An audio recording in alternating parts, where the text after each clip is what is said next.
क्या हाल चाल। Last day हम लोगों ने क्या पढ़ा? हम लोगों ने पढ़ा था ISA 700। और ISA 700 में हम लोगों ने अनमॉडिफाइड ऑडिट रिपोर्ट की बात की, अनमॉडिफाइड ओपिनियन की बात की, जिसमें हम लोगों ने कहा कि ये रिपोर्ट हम उस वक्त देते हैं या ये ओपिनियन हम उस वक्त देते हैं जब financial statements true and fair view दे रही है। आज जो हमारा टारगेट है वो है एक स्टेप आगे, मॉडिफिकेशंस, ओपिनियन में मॉडिफिकेशन। तो लेक्चर 6A और 6B, बेसिकली आज दो लेक्चर होंगे 6A 6B, ये मॉडिफिकेशन को डील करेंगे, यानी कि 705 के स्टैंडर्ड को डील कर रहे होंगे। तो 705 रिवाइज्ड हम लोगों ने स्टडी करना है। 705 को अगर हम समझने की कोशिश करें तो एक पिक्चर से ये पूरा स्टैंडर्ड हमें समझ आ सकता है। कुछ ऐसे, एक रंग बिरंगी सी तस्वीर। अगर आप इस तस्वीर को बगौर देखेंगे तो ये पूरे स्टैंडर्ड का एक नक्शा है जो कि आपको हेल्प करता है in solving your exam questions also. कहानी शुरू होती है यहां से। कहां से? ऑडिट रिपोर्ट से। ऑडिट रिपोर्ट से हम कहते हैं जनाब कि ऑडिट रिपोर्ट दो तरह की है, एक अनमॉडिफाइड और दूसरी मॉडिफाइड। अनमॉडिफाइड कहां चली गई? यहाँ राइट साइड पे, जो कि डील करता है ISA 700। और अनमॉडिफाइड मींस ऐसी रिपोर्ट जिसको हमने एज इट इज स्टैंडर्ड से उतार के रख दिया, इसमें किसी भी किस्म की कोई भी छेड़खानी नहीं की। जो रिपोर्ट स्टैंडर्ड ने दी है हमने क्लाइंट को वैसे ही रिपोर्ट प्रेजेंट कर दी है विद सम ट्वीक्स, जिसमें क्लाइंट का नाम आ जाएगा, उसके साइन आ जाएंगे और डेट वगैरह ऐड हो जाएगी। उसके अलावा उसमें कोई चेंज नहीं। फिर दूसरी तरफ मेरे पास आती है एक मॉडिफाइड रिपोर्ट। कौन सी report? Modified report. Modified report क्या है? जिसमें चेंजेस है। और अनमॉडिफाइड क्या थी? जिसमें चेंजेस नहीं थी। सिंपल। तो मॉडिफाइड रिपोर्ट से मुराद है वो रिपोर्ट जिसमें चेंजेस है, जिसमें तारीफ है। और ये तारीफ दो तरह से हो सकती है। दो तरीके हैं इस तारीफ को करने के। Number one, modified opinion, and number two, other modifications. और अगर आप गौर करें तो अदर मॉडिफिकेशंस के नीचे क्या लिखा हुआ है? 706। तो ये साइड तो वैसे भी हमारा आज का टारगेट नहीं है। तो 706 में क्या है क्या नहीं है अभी हम उसकी तरफ जाने को तैयार नहीं है। अभी हम उससे नाराज, हम उसकी बात नहीं कर रहे। हम किसकी बात कर रहे हैं? लेफ्ट साइड पे आ जाए, मॉडिफाइड ओपिनियन की बात कर रहे हैं। मॉडिफाइड ओपिनियन मींस जो ऊपर चेंज आई है वो चेंज किसकी वजह से है? ओपिनियन में चेंज है। यानी कि अब हम यहां पे ये नहीं कहेंगे कि तुम्हारे फाइनेंशियल स्टेटमेंट्स बिल्कुल ट्रू एंड फेयर व्यू दे रहे हैं, हम कोई और स्टेटमेंट पास करने जा रहे हैं। हम कोई और स्टेटमेंट पास करने जा रहे हैं। ये नहीं करेंगे कि FS true and fair view दे रहा है, क्योंकि उस केस में फिर हम कौन सी रिपोर्ट दें? अनमॉडिफाइड। तो मॉडिफाइड ओपिनियन, मॉडिफाइड ओपिनियन, ये मॉडिफिकेशन दो वजूहात पे आ सकती है, एक मटेरियल मिसस्टेटमेंट और एक स्कोप लिमिटेशन। और स्कोप लिमिटेशन का नया नाम inability to obtain sufficient appropriate audit evidence. और आप वाइट में देखें तो ये मॉडिफिकेशन की दो रीजंस है, एक है मटेरियल मिसस्टेटमेंट और दूसरी है inability to obtain sufficient appropriate audit evidence. फिर ये मिसस्टेटमेंट और ये स्कोप लिमिटेशन फर्दर मटेरियल भी हो सकती है और परवेसिव भी हो सकती है। तो दो नए वर्ड्स आ गए, एक मटेरियल और एक परवेसिव। और फिर उसके अंदर हमारे पास चार डिफरेंट तरह की ओपिनियंस कायम होती हैं। अगर आप इनके नाम पढ़ेंगे तो आपको लगेगा कि ये तीन है, बट हकीकत में ये तीन नहीं है। कितनी है? चार। क्वालिफाइड, एडवर्स, क्वालिफाइड और डिस्क्लेमर। तो एक दफा अगर आप ऑनलाइन में हैं या फिजिकल बैठे हुए हैं तो मैं चाहूंगा कि ये मैप एक दफा अपने नोटबुक पे खुद से बना लें, ताकि आप लोगों को आइडिया हो कि स्टैंडर्ड में चल क्या रहा है। और एक दफा ये खाका आपके सामने से जब गुजर जाएगा तो आपको चीजें ज्यादा देर तक माइंड में रहेंगी। तो जल्दी से इसको बना लें। हम तब तक इस वीडियो को पॉज कर देते हैं जी। होपफुली आप लोगों ने इसको ड्रॉ कर लिया होगा, हमारे सामने फिजिकल ऑडियंस ने ड्रॉ कर लिया। अच्छा, तो ये एक डायग्राम या एक मैप हम लोगों ने देखा जो कि हाथ से लिखा हुआ था। ये वही मैप है मगर एक कंप्यूटराइज्ड लैंग्वेज में या कंप्यूटराइज्ड अच्छी वर्डिंग्स में लिखा हुआ है। अगेन ऑडिट रिपोर्ट दो तरह से, मॉडिफाइड रिपोर्ट और अनमॉडिफाइड रिपोर्ट। अनमॉडिफाइड में कौन डील करता है? 700। और ये जो मॉडिफिकेशन है ये दो वजह से आएगी, या मॉडिफाइड ओपिनियन या अदर मॉडिफिकेशन। और मॉडिफाइड ओपिनियन में दो बातें हैं, या मिसस्टेटमेंट या स्कोप लिमिटेशन, और उसके नीचे मटेरियल परवेसिव और उसके नीचे रेलेवेंट, चार तरह की ओपिनियंस, क्वालिफाइड, एडवर्स, क्वालिफाइड और डिस्क्लेमर। डन। अब एक एक करके देखते हैं कि हमारे लिए बातें कौन कौन सी छुपी हुई हैं। सबसे पहली चीज जो हम लोगों ने पढ़नी है इसमें, that is material misstatement. Material misstatement, और ये मटीरियल मिसस्टेटमेंट तीन तरह की होती है, ऑरेंज, ब्लू, ग्रीन। नहीं, ये तीन डिफरेंट कैटेगरीज है। पहली है appropriateness of selection in accounting policy, यानी कि आपने जो अकाउंटिंग पॉलिसी चूज की है वही गलत कर दी है। आपने जो अकाउंटिंग पॉलिसी सिलेक्ट की है, चूज की है, वही क्या है, गलत है, खराब है। तो ये पहला मसला।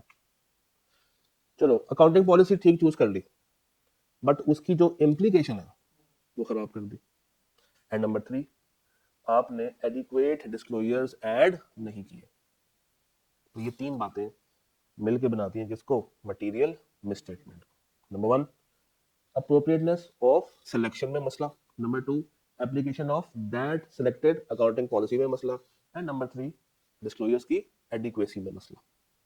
एक एक करके इसको थॉरली डिस्कस कर लेते हैं विद सम एग्जांपल्स। पहला है अप्रोप्रिएटनेस में मसला।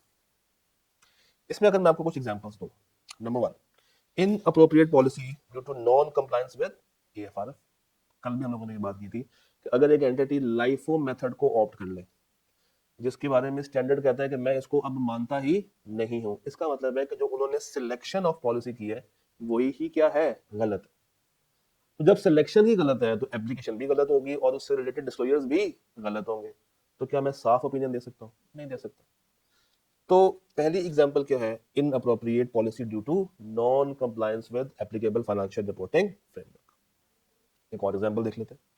Not reflecting underlying transactions and events. पढ़ते हैं, a company records its financial statements, a company records its finance lease as operating lease.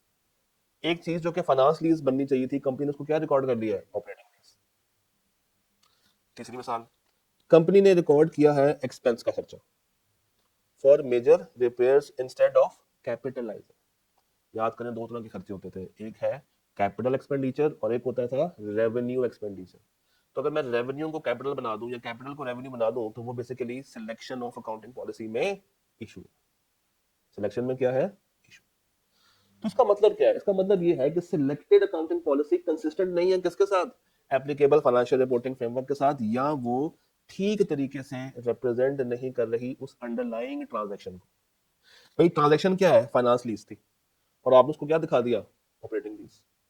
Transaction ये थी कि आपने रेवेन्यू का खर्चा रिकॉर्ड करना था, किसको रिकॉर्ड करके बैठ गए हैं, कैपेक्स को, या वाइस वर्सा कर दिया दोनों केसेस में। तो दोनों केसेस में इट इज प्राइम एग्जांपल कि भाई जो अकाउंटिंग पॉलिसी है उसकी सिलेक्शन ही ठीक से नहीं हुई। अच्छा, सिलेक्शन ठीक हो गई, भाई मसला किसमें आएगा, एप्लीकेशन में। चलिए कुछ और एग्जांपल्स देखते हैं सिलेक्शन की। एग्जांपल 4 कहता है, a company recognises revenue when cash is received instead of following accrual accounting. क्या मतलब, आपको कस्टमर ने कैश दे दिया एज एडवांस, इसका मतलब ये थोड़ी है कि आप उसको सेल रिकॉर्ड कर ले। वो तो अभी आपकी लाइबिलिटी है, वो अभी आपकी अनअर्न्ड इनकम है। वो हलाल कब होगी, जब आईएफआरएस 15 की कंप्लायंस पूरी होगी। तो अगर कंपनी के पास कैश आए और कंपनी फौरी तौर पे उसको रिकॉर्ड कर ले एज सेल और खुश होती रहे कि मैंने सेल रिकॉर्ड कर ली है, तो एक्चुअल में सेल नहीं है। इसका मतलब है कि पॉलिसी ठीक से सिलेक्ट ही कंपनी ने नहीं की।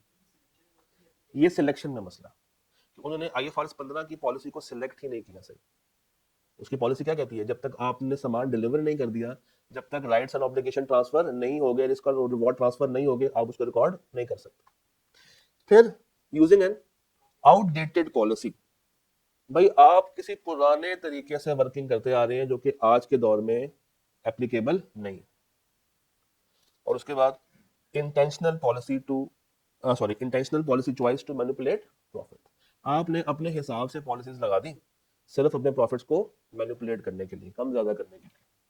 आपने जानबूझ के खर्चे कम कर दिए ताकि आप प्रॉफिट्स को क्या कर सकें, ओवरस्टेट कर सकें। आपने जजमेंट तो रखी है मगर वो जजमेंट टोटली बाइस्ड हो गई, इतनी बाइस्ड हो गई है, इतनी बाइस्ड हो गई कि अब आपकी फाइनेंशियल स्टेटमेंट्स के अंदर फ्रॉडुलेंट फाइनेंशियल रिपोर्टिंग साफ साफ नजर आ रही है कि कंपनी ने फिक्टिशियस एंट्रीज करके अपनी एफएस को एलिवेट किया हुआ है, बढ़ा चढ़ा के दिखाया हुआ है। तो फर्स्ट रीजन क्या है कि अकाउंटिंग पॉलिसी की सिलेक्शन में मसला है। ठीक, अगला क्या है? एप्लीकेशन में मसला। यहां पे हम ये अज्यूम कर रहे हैं कि सिलेक्शन ठीक हो गई है बट उसको ठीक से अप्लाई किया नहीं जा रहा। कुछ एग्जांपल्स देख लेते हैं। Inconsistent application. कंपनी ने पिछले साल यूज किया FIFO और इस साल का यूज करने बैठ गए हैं एफ को। भाई लास्ट ईयर आपने FIFO यूज किया है तो उसके मुताबिक अगले साल के अकाउंट्स भी किसके मुताबिक बनने चाहिए थे? FIFO के ऊपर। अब वो किसके ऊपर बना रहे हैं? वेटेड एवरेज के ऊपर। अब देखा जाए तो FIFO भी ठीक है और एफको भी ठीक है, मसला किधर आ रहा है? एप्लीकेशन में। पॉलिसीज की सिलेक्शन तो ठीक है, इधर यू गो फॉर FIFO और यू गो फॉर एफको, IS2 यही कहता है, बट मसला किधर है? इनकंसिस्टेंसी में। मसला किधर आ रहा है? इनकंसिस्टेंसी में। Number 2, different methods with in the company. Similar assets. Similar means एक जैसे एसेट्स, सेम नहीं, एक जैसे मिलते जुलते एसेट्स के ऊपर कंपनी डिफरेंट डेप्रिसिएशन मेथड्स को यूज कर रही है। भाई 3 ऐसी लगे हुए, वो स्ट्रेट लाइन पे है, ये WDV पे है, इसको डेप्रिशिएट नहीं कर रहे। आइडियली तो आपको तीनों को एक ट्रीटमेंट देनी चाहिए। क्यों? तीनों का यूज केस क्या है? सेम है, उसमें किसी भी तरह का कोई मसला नहीं है। तो फॉर सिमिलर एसेट्स अगर कंपनी भेदभाव कर रही है, बाइस्ड हो गई है जस्ट टू ओवरस्टेट और अंडरस्टेट इट्स फाइनेंशियल प्रॉफिट्स, तो ये भी मिसस्टेटमेंट में शामिल हो जाएगा। तो कहता है for similar assets the company applies different depreciation methods. तीसरा क्या है? Policy applied incorrectly.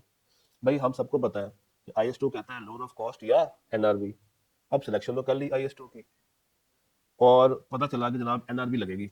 अब जब NRV लगाने के लिए गए तो NRV की वर्किंग नहीं हुई।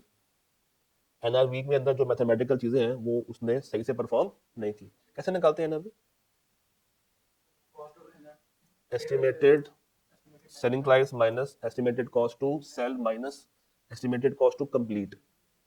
तो फॉर्मूला ठीक से प्लस माइनस करके NRV की वैल्यू खराब दे रहा। अपनी तरफ से काम सोचा ठीक है कि हम लोगों ने क्या करना है, लोअर ऑफ कॉस्ट और NRV, और रिजल्ट आया NRV, बट NRV की जो वर्किंग है या जो कॉस्ट की वर्किंग है वो ठीक से नहीं की, यानी कि वर्किंग में मसला आ रहा है, एप्लीकेशन में मसला आ रहा है। And the fourth is change in method without approval. अपने हिसाब से अपनी पसंद से खुद ब खुद ही बदलते जा रहे हैं, इसके पीछे कोई अथॉरिटी की अप्रूवल नहीं आ रही।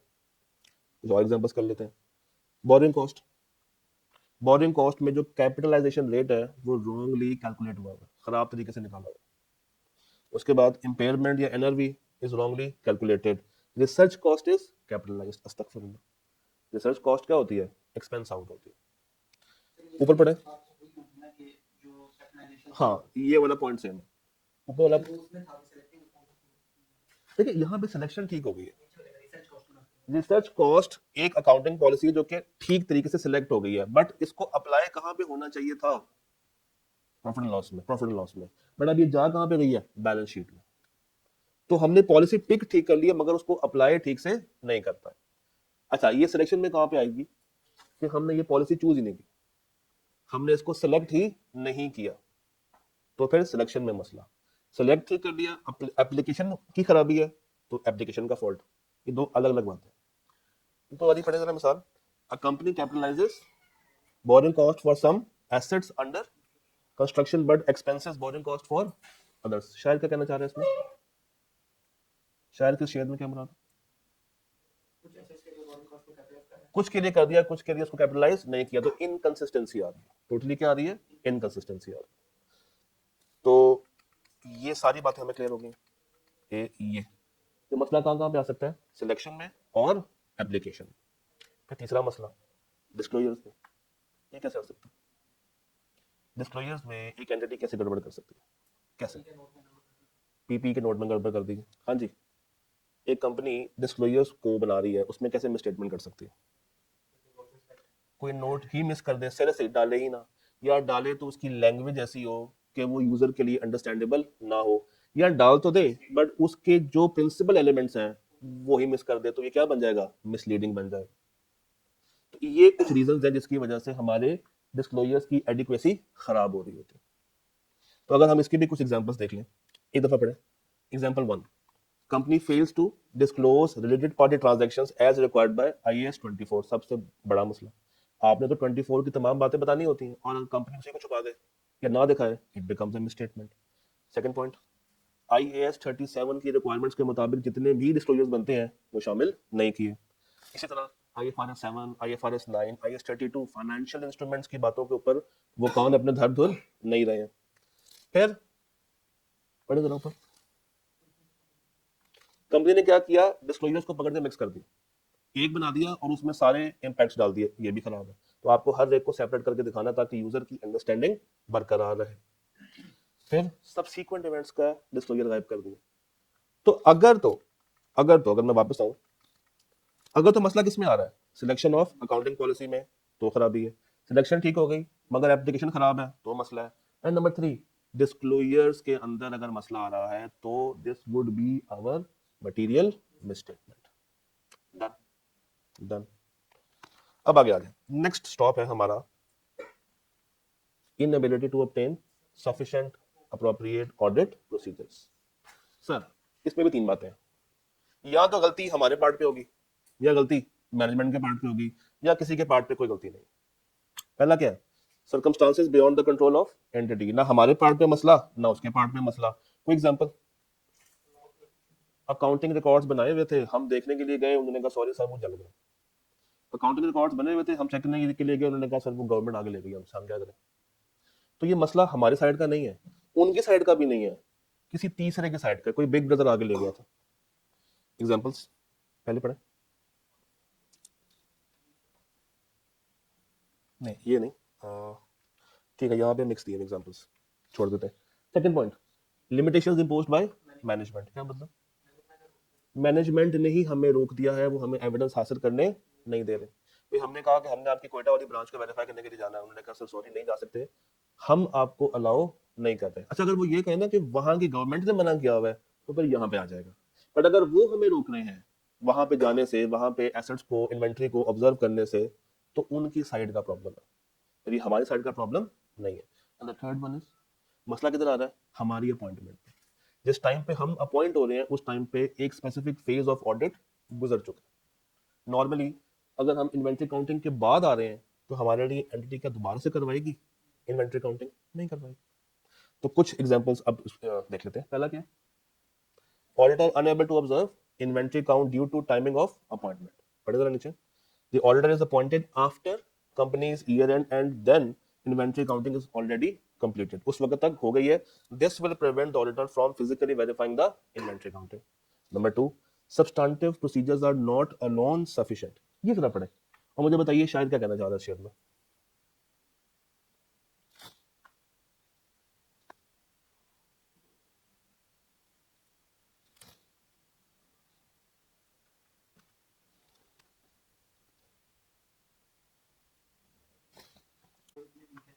अगर तो कंट्रोल्स एंटिटी के इतने वीक हैं तो सिर्फ हमारे लगाए हुए सब्सटेंटिव भी किसी काम आने वाले नहीं। एग्जांपल 3,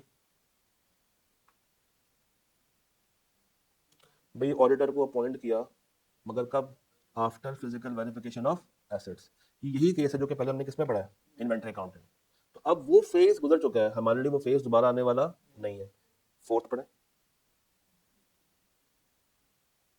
कंपनी की जो इन्वेंट्री प्राइसिंग कंट्रोल्स है आर वीक एंड अनरिलायबल। इतने वीक है कि अगेन हमारे लगाए हुए प्रोसीजर्स इतने ज्यादा एफिशिएंट और इफेक्टिवली काम नहीं कर पाएंगे।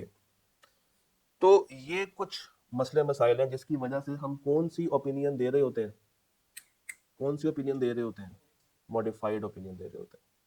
और मॉडिफाइड ओपिनियन अगर मैं आपको दोबारा से चार्ट दिखाऊं तो मॉडिफाइड ओपिनियन आ जा मॉडिफाइड ओपिनियन दो तरह की होगी डिपेंडिंग अपॉन मटीरियलिटी, या तो मटीरियल होगा या परवेसिव होगा, उसी के मुताबिक क्वालिफाइड या एडवर्स। और अगर मैं आगे जाऊं तो क्वालिफाइड या डिस्क्लेमर। तो लेक्चर 6A में हम लोगों ने जितनी बातें पढ़ी हैं, क्या हमें सारी बातें क्लियर है? ठीक है, 6B में मुलाकात करते हैं।